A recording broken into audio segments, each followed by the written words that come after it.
So for the next talk, we're happy to have Francisco Santos from University of Cantabria. He's going to be talking about the space of Delzant polytopes. Okay. Um, Thank you. I want to thank Patricia and Alex for organizing this. I'm actually sort of surprised and overwhelmed by the number of people and number of friends that I have in the audience. Um, I'm going to talk about Delzant polytopes. It's a name that you may not have heard about, but in a sense, most of you have heard about Delzant polytopes by another name, which is the name of smooth polytopes. They're essentially the same, except when people speak about smooth polytopes in toric geometry or polytope theory related to algebraic geometry. They always assume that they have lattice vertices, and here we're not going to assume that. That's the main difference. Okay, and that, for example, allows us to go from the discrete to the continuous world, sort of. Also, let me mention that this is a joint work with Álvaro Pelayo, who is a symplectic geometer from Madrid. And these Delzant polytopes appear naturally in symplectic geometry. So basically, he came to me with several questions, and we have tried to answer some of them. Okay, let me give a brief introduction to polytopes and their normal fans, which is the essential feature that we care about in this talk. A polytope is the convex hull of finitely many points, and polytopes come with a phase structure.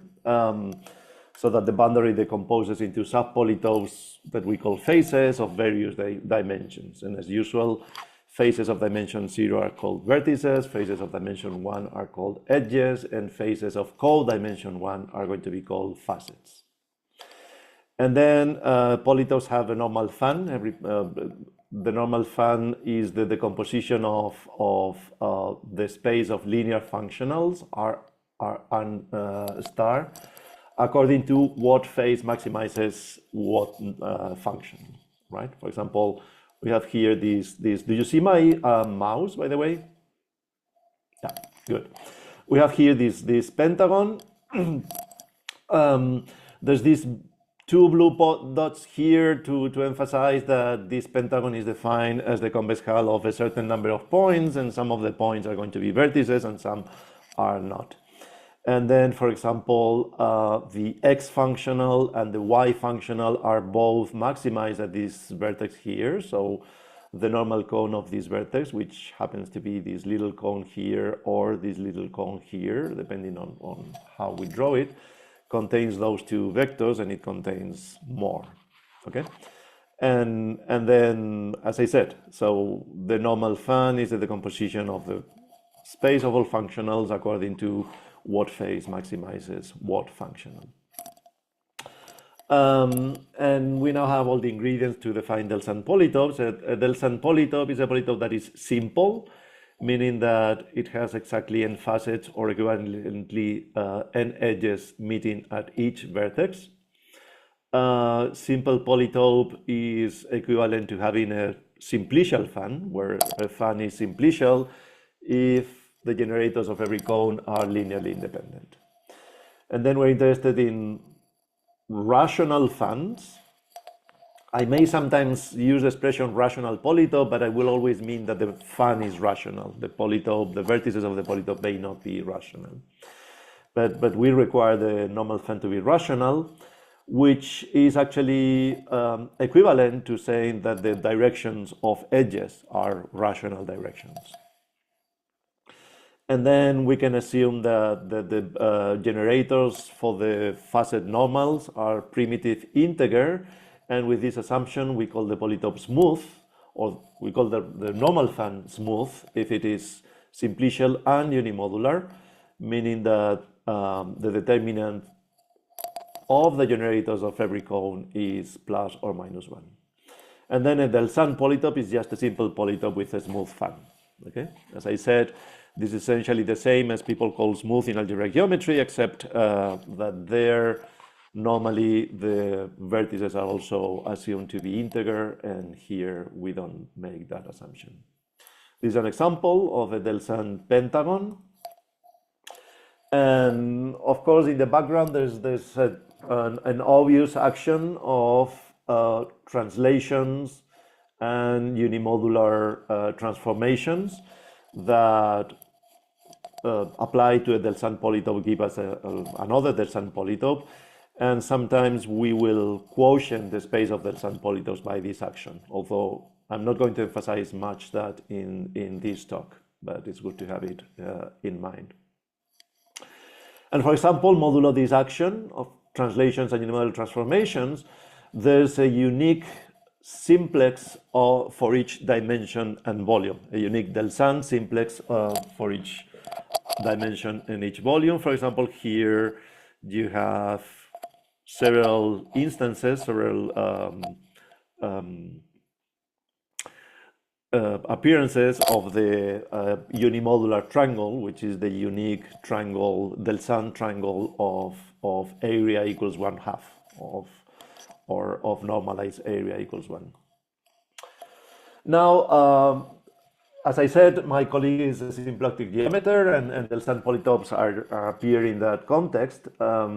This is my only slide about symplectic geometry because it basically summarizes everything I know about symplectic geometry. A symplectic manifold is a 2n-dimensional manifold together with a non-degenerate 2 form. And we call the symplectic manifold toric if it has a Hamiltonian action of the n-dimensional torus in which all orbits are periodic of the same period. Here, the n-dimensional torus, again, it is almost the same as the torus that you see in algebraic geometry, but not quite. For us, the torus is just the unit circle, and t to the n is, sorry, t is the unit circle, and t to the n is the unit circle Cartesian product with itself n times. Of course, it's a group. And here, when we speak of an action, that's the language that we're using. This group acts over the symplectic manifold. Now, whenever you have a toric action, the action induces a momentum map. And here, speaking with my colleague, I learned that actually what algebraic geometers call moment maps should be called momentum maps. Maybe this is a discussion. I'm not sure whether anybody in the audience has an opinion on that, but well, in physics there's two different things. One is called moment and the other is called momentum, and the momentum map is, from the physics perspective, is actually related to momentum, not to moments.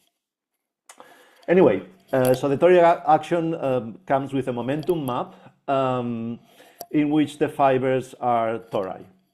Actually, that's this theorem of Atiyah and Guillemin-Sternberg. The theorem says that the image of this map is a polytope.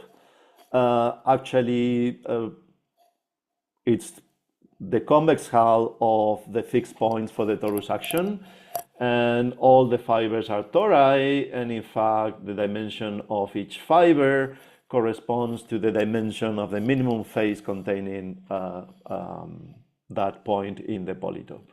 Okay, so what this theorem says is that basically the symplectic manifold decomposes in a very combinatorial way with a poset of tori that corresponds exactly to the poset of tori or poset of phases in the polytope. With one subtlety. Again, this is something you're probably familiar from toric geometry. The difference here, so for example, this is, well, the two-dimensional sphere considered as a toric symplectic manifold. The action is just a rotation around the vertical axis. And then each orbit is a parallel. If you think of this sphere as the Earth, its image is a point in the unit segment or in the -1 segment. So the moment map sends the sphere to this segment and each parallel in the Earth to one particular point. And then this is something that you see also in algebraic toric geometry, where the two-sphere corresponds to the complex projective line. The main difference is that in toric algebraic geometry, all this one-dimensional segment is a single toric orbit. And here, each point is an individual orbit, okay? And this is a picture of the projective plane as a toric symplectic map, and 3 different orbits of 3 different dimensions. Okay, so, but not only the image of the moment map is a polytope, it is actually a Delzant polytope, okay? This is a theorem of Delzant. And moreover, Delzant polytopes classify symplectic manifolds modulo symplectomorphism, meaning that 2 manifolds are equivalent if and only if they have exactly the same moment polytope, and they're weakly equivalent if they have the same moment polytope modulo this action of translations and unimodular transformations. I hope my co-author is not in the audience, because I started saying moment polytope instead of momentum polytope, but that's what I'm used to, I guess. Anyway, so what this says is that if we want to understand the space of symplectic toric 2n manifolds, whatever that means, we should look at its combinatorial counterpart, which is the space of Delzant polytopes. Okay, and that's what this talk is about.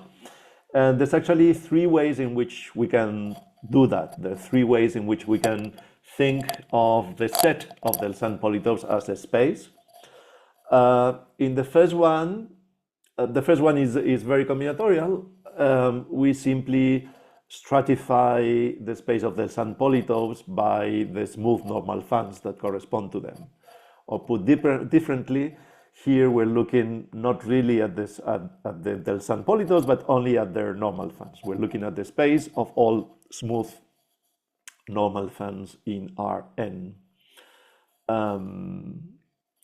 In the second perspective, we look at Delzant polytopes as an instance of convex bodies, and we look at the continuous space of all convex bodies and the subspace of Delzant polytopes from, for example, the metric perspective. There's 2 natural metrics in this space, the Hausdorff metric and the symmetric difference metric, and we will speak about we will speak about the Delzant about this space of Delzant polytopes as a topological space with respect to these metrics that we have.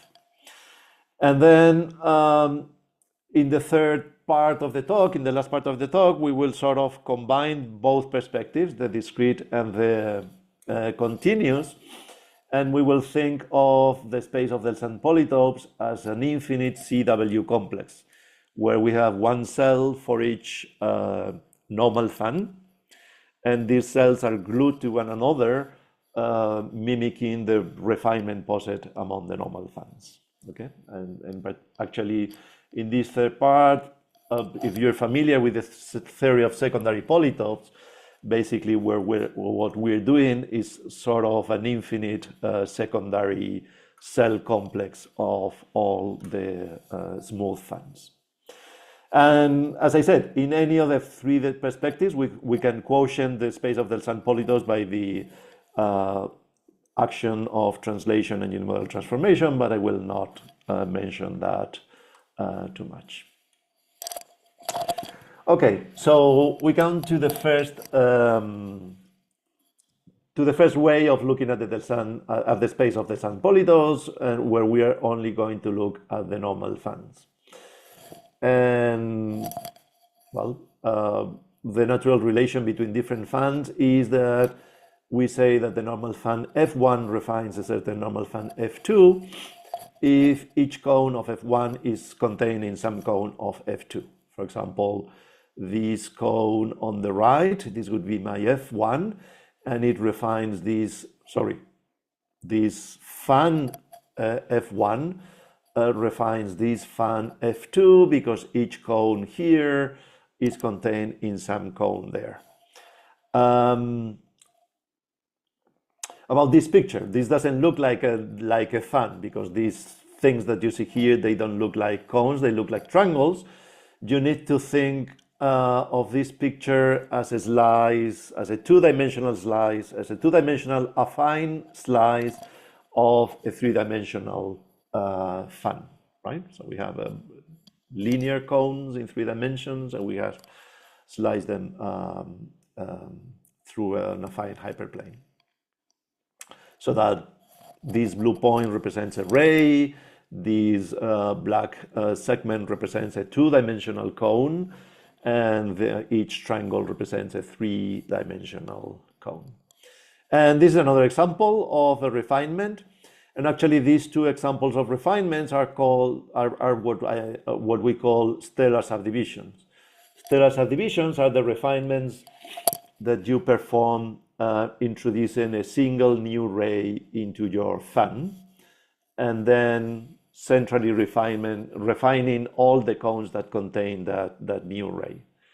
So here, for example, I'm introducing this blue point in the interior of a three-dimensional cone. This three-dimensional cone is the only one that contains this blue point, and in particular, it is the only one that gets refined in this stellar subdivision. Down here, this blue ray belongs to 3 cones. This two-dimensional cone that appears to be an edge, and these 2 three-dimensional cones that look like triangles. And these 3 cones, the two-dimensional one and the 2 three-dimensional ones, are refined by this stellar subdivision. Okay. Now, these stellar subdivisions and this refinement operation, we can do them with arbitrary fans.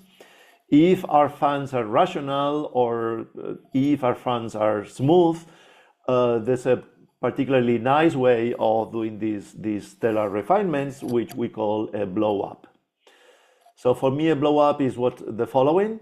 I have a simplicial fan, which may or may not be unimodular. Each cone has a set of generators, alpha 1 and alpha k. I didn't say it, but my fan is assumed to be rational, and then without loss of generality, I can assume alpha 1 to alpha k to be integer and primitive integer. They don't have common, each alpha I has GCD of all its coordinates equal to 1. And then I call blow up of C the stellar subdivision that I get by the vector obtained as the sum of all the alpha i's. Okay? So for example, here, well, and the opposite of a blow up is going to be called a blow down. For example, here we have this pentagon, which is a Delzant pentagon. These are the 5 generators, and these cones between generators are defined rays. And we're going to perform a blow up at this vertex here. The blow up means that we add as a new generator the sum of these 2 generators. Oh, sorry, we're going to perform the blow up here, which means that we add as a new generator the sum of these 2 generators. Of course, I have defined blow ups in terms of the normal fan, but it corresponds to something in the Delzant polytope. It corresponds to truncating the polytope at, in this case, a vertex. I can blow up a higher dimensional cell in my fan, which corresponds to truncating, I can blow up a lower dimensional cell in my fan, which corresponds to truncating a higher dimensional phase in the polytope. Okay? So Paco, the order matters apparently, right? For example, if I had done first 1, 3 instead of 1, 2 as you did, that would not have been a blow up. Is that right? So I mean, in this order, you did first 1, 2. You can do blow ups in different orders. So I can blow up this cone here, except I don't have the picture. But if I blow up this cone, then I would be cutting this little, I would be introducing a small edge here, a short edge here. And again, you're right. In higher dimension, order matters. If I blow up different phases, depending on the order that I use, I can get different things at the end. In dimension 2, that's not the case because, well, basically in dimension 2, what I do in this cone is independent of what I do in any other cone. Yeah, but moreover, suppose you don't have 1, 1, 2. You only have the original cone 1, 1, 1, 0, Yeah. 1. So we If don't I have put this ray here. We only have the other 4 rays. exactly. Yes. Suppose then I put 1, 3. That's still a unimodular decomposition, but it's not a blob in your definition, right? But it would not be unimodular. If you don't put 1, 2 and you put 1, 3, you will have Okay. this cone here that is not unimodular. It's not unimodular. Okay, gotcha. It would be a stellar subdivision, but it would not be a blow up according to my definition. Okay, got it. Okay, thank you. Anyway, so we have we have a poset of smooth fans, and we have a graph of fans that can be related by blow-ups and blow-downs. Okay, and we want to look a bit at the structure of those two things. There's nothing much new that I'm going to tell you, but basically I'm going to remind you some things that are already known. For example, there's this theorem here, which I can call, or well, follows or is equivalent to toric resolution of singularities, saying that every rational complete fan can be refined to be unimodular. Okay, and the proof is you start with an arbitrary rational fan, you first triangulate that fan to make it simplicial, and then you iterate blow-ups with a certain taking care of the determinants the new determinants that appear. But it is a theorem that you can always do blow-ups that eventually will reduce all the determinants to be plus or minus 1. Paco, I have a quick question. Yes. Can you go back to the previous slide? Yes. Yeah, so I haven't really worked with these guys. And so you're saying blow-ups of unimodular cones will become unimodular. So you have this bunch of unimodular cones you can create from one. And yes. Like, I wonder, like, do you know how many different universes of unimodular cones you have? Well, infinitely many. If you allow me to introduce arbitrarily many rays, I can get infinitely many cones. If you put an upper bound to the number of rays, then there's finitely many cones, but I wouldn't know how to count them. Right? In a sense, in dimension 2, this can be done, and essentially I'm going to mention it later. In dimension 2, things are controlled, and you can probably count how many smooth fans with a given number of rays are there. Mm-hmm. But in higher dimensions, I wouldn't know how to do that. Okay, thank you. Anyway, so there's this first result that says that every rational complete fan can be refined to be unimodular via, actually, my proof says blow-ups, but I think it should say stellar subdivisions. These are not going to be blow-ups, precisely because blow-ups do not decrease the determinants of the cones, and in this proof, I do want to decrease the determinants. So, yeah, so this theorem is true, but the proof should say stellar subdivisions rather than blow-ups. Now, one interesting corollary that I'm going to use later in part 2 of the talk is that if I have a finite collection of rational complete fans, then there's a common smooth refinement of all of them. Why? Well, because there's a trivial common refinement, which is you just superimpose your different fans, and whatever you get is a fan. That fan is going to be rational because you're going to have intersections of rational cones, and this rational fan that you get and which refines all your input rational fans, you apply this theorem to it, and you can find a smooth fan that refines it, and in particular it refines all your input fans. Okay. So if we want to look at the graph of unimodular fans, what can you get via blow-ups and stellar subdivisions when you look at smooth fans? Well, there's this theorem, this very important theorem that we call weak factorization, which says that every two unimodular fans can be joined by a sequence of blow-ups and blow-downs.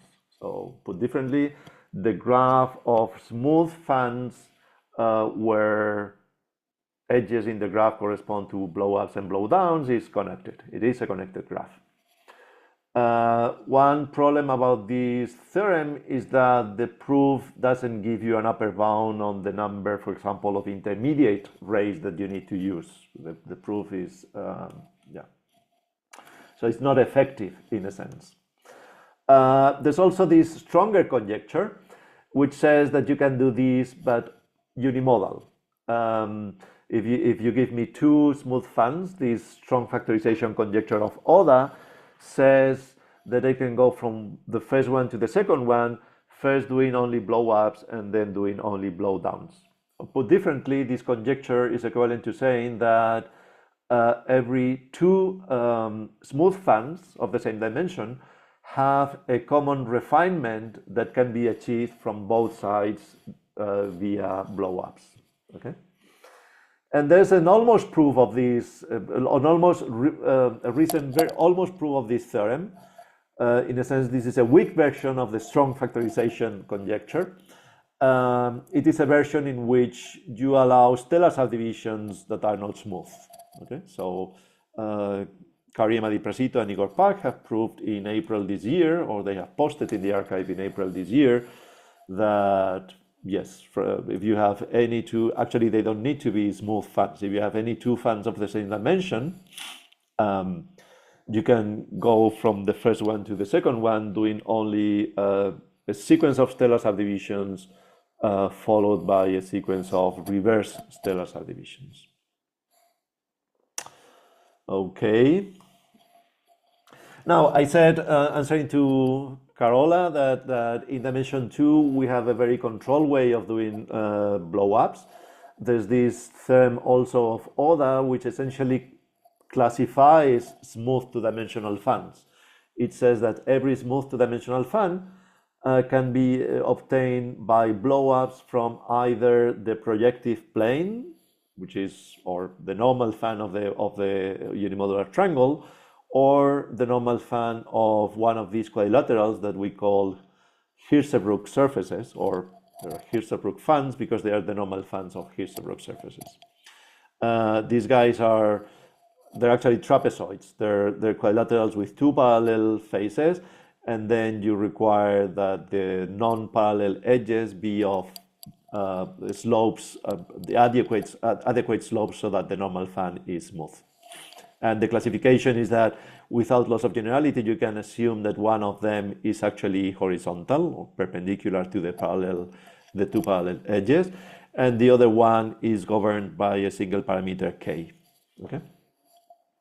So every smooth fan can be obtained from one of these, and actually there's not many. Now the thing is very, very combinatorial. There's not many things that you can do. If you want to construct a smooth fan starting with this hk, well, you can choose in which order you are going to blow up the different cones, but that's the only thing you choose, basically.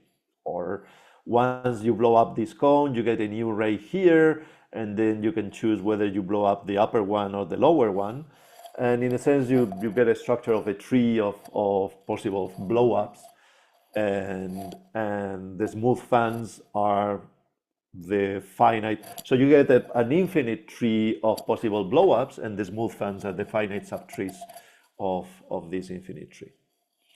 This classification easily can give you the strong factorization theorem in dimension 2, and it also implies this strong version of connectivity. If you consider the smooth two-dimensional fans that you can get with n rays, with up to n rays for a given n, this space is connected, except in the case where n equals 4, because you have all these isolated points corresponding to the Hirzebruch surfaces.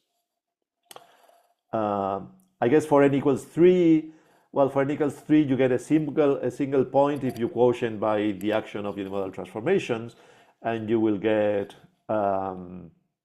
infinitely many isolated points if you don't. Okay.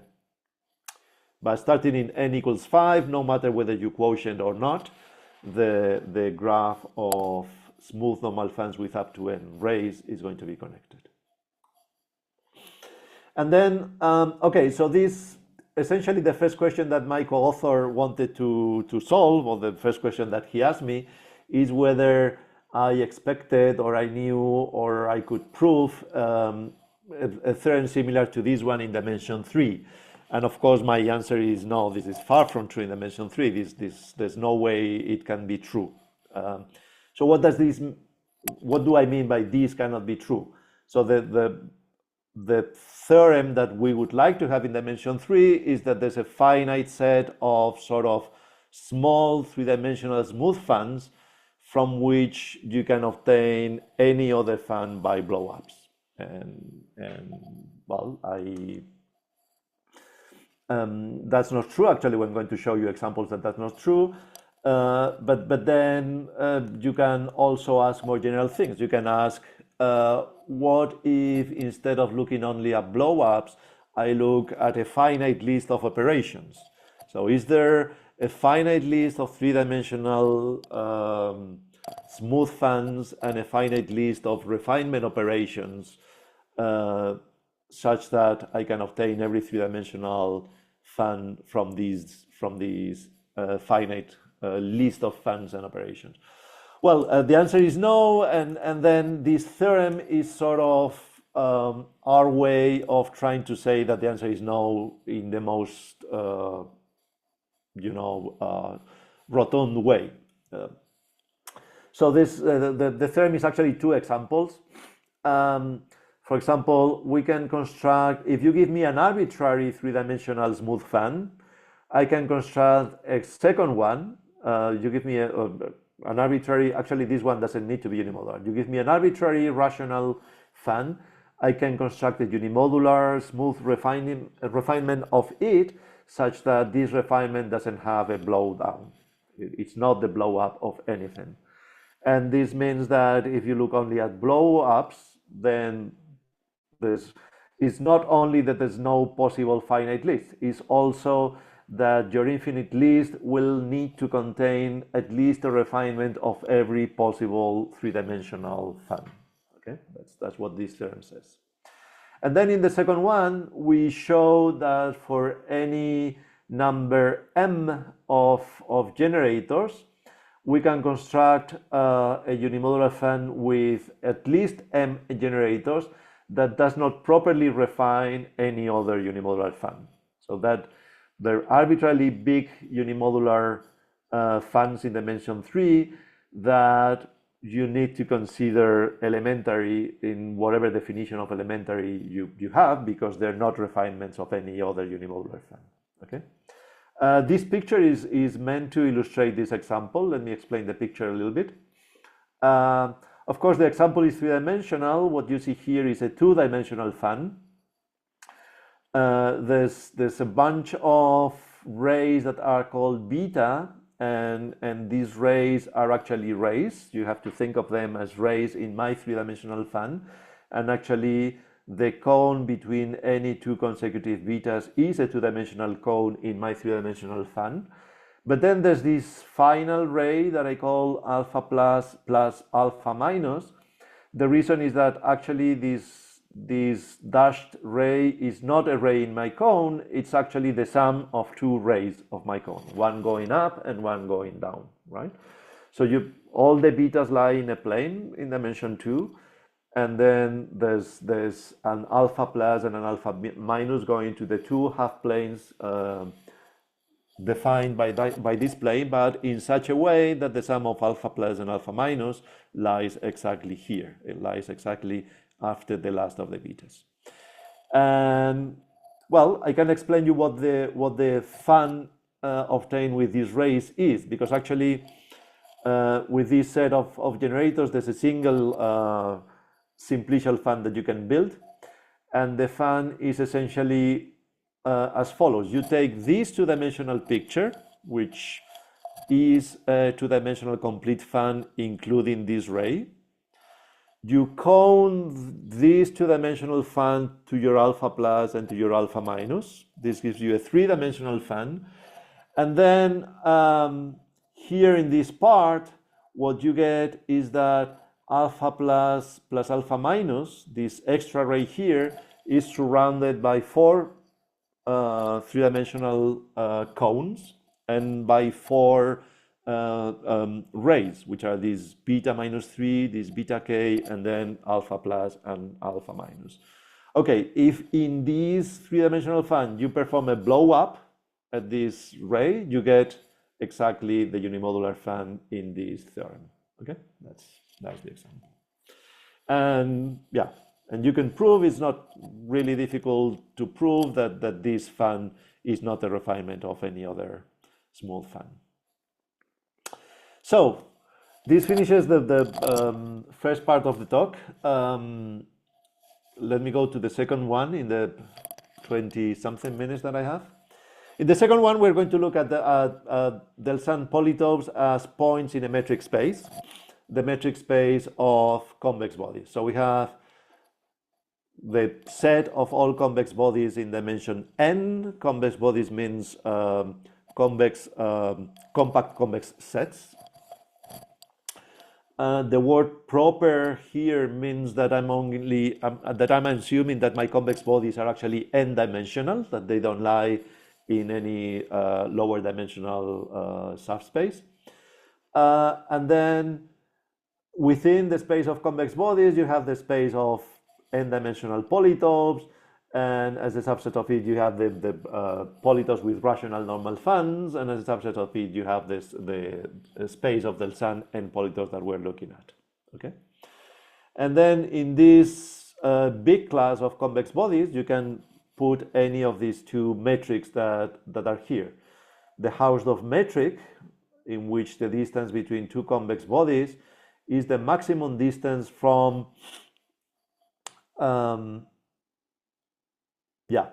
from a point taken in the union to the intersection, or this is not the usual definition. Usually you say that the Hausdorff distance is the maximum distance between a point of one to the other, but it's exactly the same as this definition. You take the distance, the maximum distance from a point of the union to the intersection of the two sets. Or you can take the symmetric difference, in which the distance between two convex bodies is the volume of the symmetric difference. Okay. I'm looking here at proper bodies, proper convex bodies, because actually the symmetric difference is not a metric if you include non-proper convex bodies. The Hausdorff distance is a metric even if you consider non-proper convex bodies, but the symmetric difference distance is not. Okay, these two distances are very classical. They are very well studied in convex geometry, and for example, work of several famous people like Blaschke and Shepard implies that these two distances are not equivalent as metrics, yet they give the same topology to the space of convex bodies. The reason that they are not equivalent is actually very well illustrated in what I said about non-proper convex bodies. With respect to the Hausdorff distance, each individual non-proper convex body is a limit of proper convex bodies. With respect to the symmetric difference distances, all the non-proper convex bodies sort of collapse to a single point or to a single limit point with respect to the metric. But anyway, if we're interested in the topology, these two distances give the same topology. This topology is not locally compact. And an easy remark is that the space of Delzant polytopes is actually dense in the space of all convex bodies. I guess this C of n here represents the same as these bodies of n here. It's just the space of all convex bodies. Of course, if Delzant polytopes are dense, then each of these classes, each of these subsets is also dense in the space of convex bodies. Why do I mention these two distances? Basically, the reason is that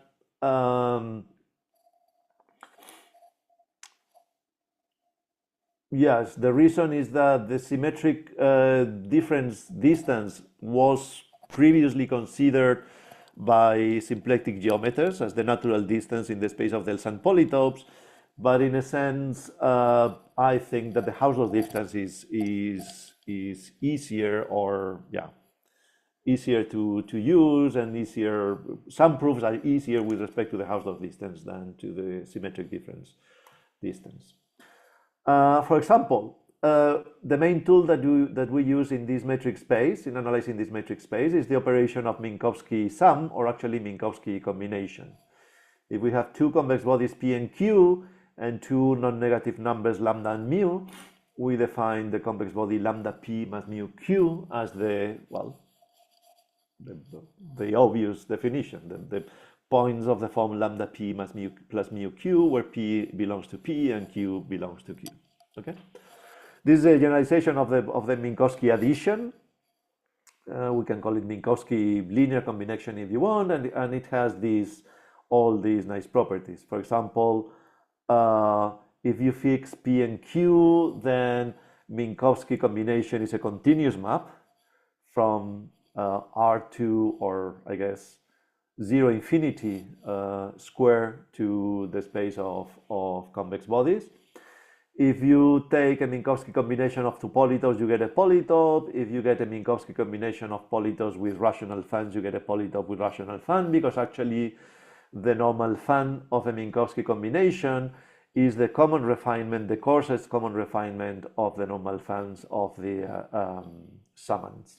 Okay, and this proposition immediately implies that the space of convex bodies, the space of polytopes, and the space of polytopes with rational normal fans, they're all contractible as topological spaces with respect to this metric, because you can take any point in your space and take, for every other point, take the Minkowski path that joins this other point to your initial point, right? And this gives you a homotopy that allows you to contract the whole space.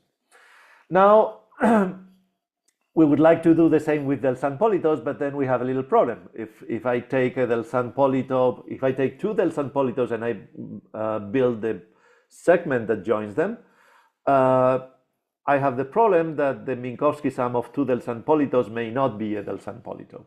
Okay, and actually this is an example of this happening. This is a unimodular triangle. This is a Hirzebruch trapezoid. If I take the Minkowski sum, I get this pentagon at the level of normal fans. Taking the Minkowski sum is the same as taking the common refinement, and you have here this cone whose determinant is not 1, it's actually 3. Okay, so the Minkowski combination or addition of two Delzant polytopes doesn't give you a Delzant polytope in general. So connectivity of the space of Delzant polytopes is not trivial anymore, but I would say it's not difficult to prove either. And that's our first proposition. The space of Delzant polytopes is path connected, and the way we prove it is you give me 2 points in the space, you give me two Delzant polytopes, I construct a common Delzant, I construct a Delzant polytope whose normal fan refines both, which I can do because of these terms that we saw in part 1. Every two fans have a common smooth refinement. In particular, every two smooth fans have a common smooth refinement. And now I construct the Minkowski segment from P1 to Q and the Minkowski segment from Q to P2. Now, since the normal fan of Q refines that of P1, in this first segment, the only normal fans that I get are actually the normal fan of Q, because the normal fan of a Minkowski addition is the refinement of what I had, and Q already refined P1. Okay, and in the second part of the segment, I again have the normal fan of Q. So I have a path going from P1 to P2 via Delzant polytopes, and with the property that all the intermediate Delzant polytopes actually have the same normal fan, the normal fan of Q. Okay, so that's a nice structural result for the space of Delzant polytopes. It is path connected. And then the next question that we ask ourselves is it simply connected? We want to understand the fundamental group. So the problem here is that in the fundamental group, we need to look at arbitrary paths. If the fundamental group consisted only of Minkowski paths, then things would be simpler.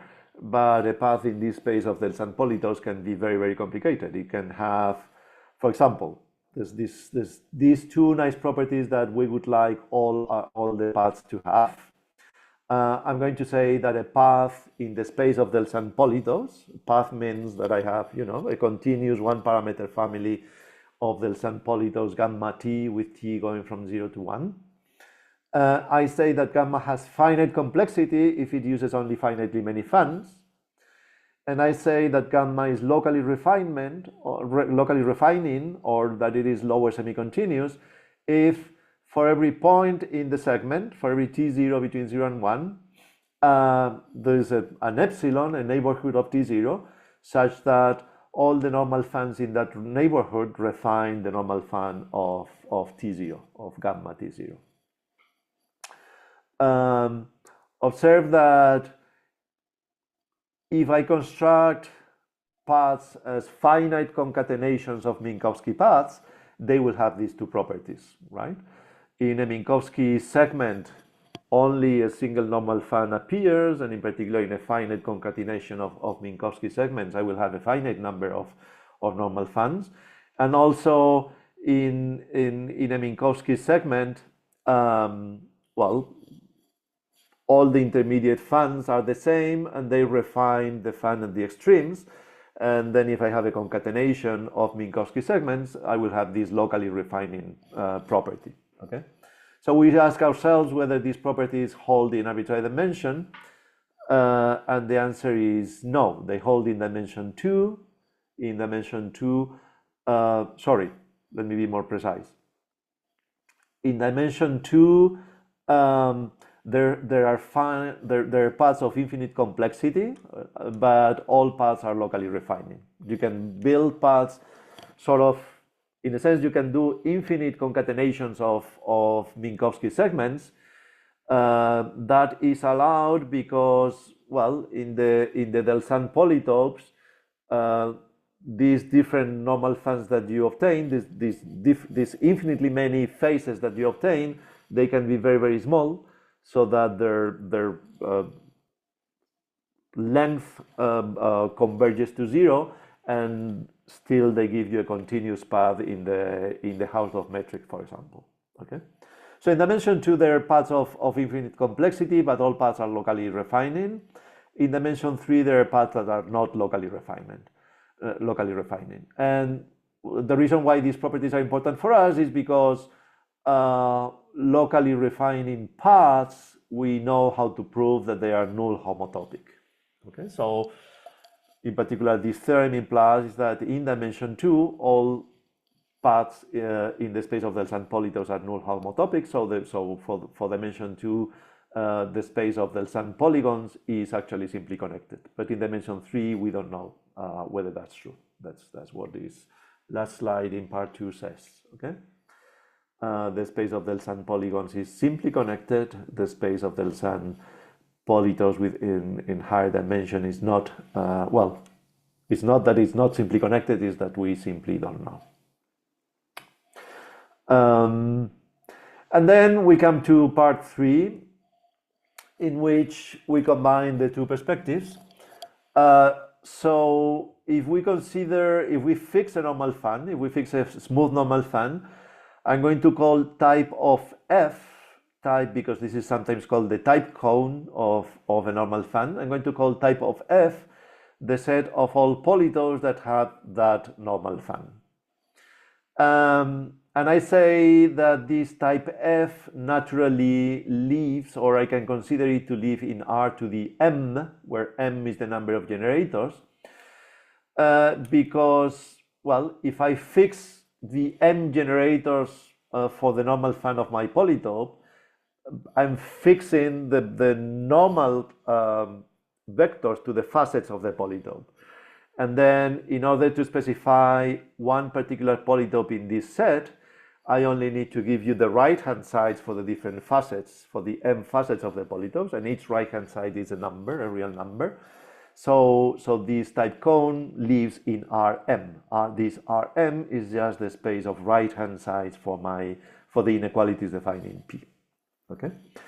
Observe that the type cone is not the whole of Rm because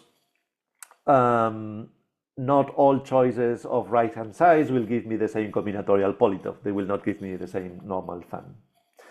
For example, this intends to be a picture of the type cone of this fan with 5 generators. Now, m here equals 5. So this type cone should live in R to the 5, and this picture is 3-dimensional. The reason why this picture is 3-dimensional is because I have made a quotient. I have made a quotient by translations, which removes 2 dimensions from my space, and I have also made a quotient by dilations. Okay, and actually it is a theorem that the type cone of a given fan is a polyhedral cone in Rm, but if you quotient translations and homotopy, you can consider the type cone to be a polytope in R to the m minus n minus 1.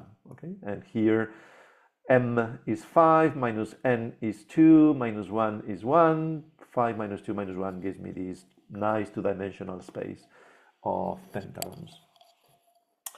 And actually, we have this lemma that I call secondary fan, because actually it is the same as the secondary fan that you may be used to in convex geometry, that the closer of the type cone, the points in the boundary of the type cone, they're not, they have a different combinatorial type typically, so in any particular different normal fan, but the normal fan of points in the closure actually has a normal fan that is a coarsening of the type cone that you're looking at. And we see this in this picture. So this triangle represents the type cone of this pentagon, of this polygon with 5 normal fan with 5 generators. In this edge here, what happens is that this vertical generator disappears. In this edge here, what happens is that this horizontal generator disappears. In this edge here, what happens is that this diagonal generator disappears. And when I go to a vertex, more than one generator disappears. So these are yes. So this is my Delzant. This is the space of the type cone of Delzant pentagons with this particular normal fan. In its boundary, I have 3 quadrilaterals. I have 1 triangle, the unimodular triangle, and I have 2 segments. These 2 points here correspond to this normal fan and this normal fan, which represent segments. So my polygon may degenerate to a lower dimensional thing. Okay, but now since we have this for every individual fan, we can consider this infinite family of polytopes, infinite but countable family of polytopes. We have 1 for each possible smooth fan if we're looking only at Delzant polytopes. And these polytopes, some of them are faces of some others, so there's a natural way of gluing them to one another, and they actually give us a natural structure of CW complex to the space of Delzant polytopes. Or actually we can do this for rational polytopes also. We get a natural CW complex structure for the space of all rational polytopes, but there's this word of caution here. This CW complex has a natural CW topology, and this topology in the space of rational polytopes is not the same as the topology that comes from the metric that we saw in part 2. It's actually strictly finer. In particular, this topology, this CW topology is not metrizable because it is actually a theorem that only CW complexes that are locally finite give topologies that admit a metric. Okay, and our complex is not locally finite because in a neighborhood of a certain fan, you will have infinitely many cells. You will have all the possible refinements of this fan, and there are infinitely many of them. Okay. Anyway, so still we can look at this space, and for example, we want to answer again whether this is connected and whether this is simply connected. Observe that, well, since the topology is finer, it might be the case that it's not connected. But what happens is that this CW topology is actually simpler in some sense.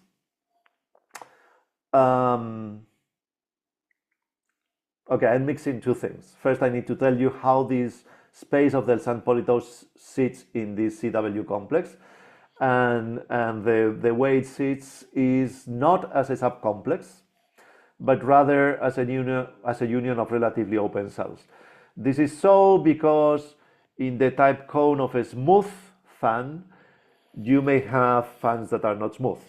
In the boundary of the type cone of a smooth fan, you will have all the fans that are refined by this smooth fan, but some non-smooth fans can be refined by smooth fans. So the space of Delzant polytopes is not a closed set in this complex. It's not a subcomplex, but it is still dense with respect to the CW topology by resolution of singularities. The fact that every rational fan can be refined to be smooth means that Delzant polytopes are dense in this CW complex.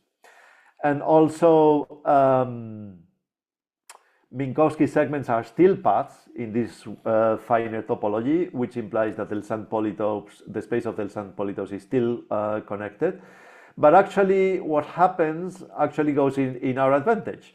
This topology is finer. Being finer means that some things that were continuous before are no longer continuous, and actually we have this very nice result. Now only the locally refinement paths, only the fans that I call locally refining in part 2 are actually going to be paths with respect to the topology. And since for these paths we know how to prove that they are null homotopic, we get as a corollary that with this CW topology, the space of Delzant polytopes is actually simply connected. And in fact, we haven't worked out the details, but I believe that all that we say here about the fundamental group will actually work for the higher homotopy groups. So I think that with this CW topology, the space of all the homotopy groups of the space of Delzant polytopes are trivial, which via these classical topology theorems, I think would imply that the space is actually contractible. Okay? But this last part should be considered work in progress because I haven't worked out the details. And this is the end of my talk. Thank you for your attention, and yeah, I'll be happy to take questions. All right, thank you.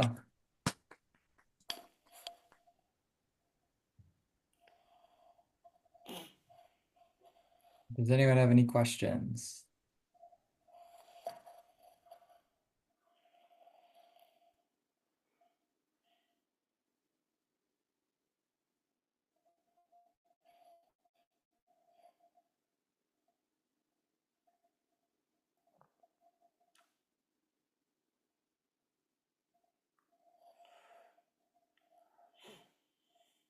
Everything was either too clear or too obscure. We did have a few good questions during the talk, so that balances out then. Well, let's thank Paco again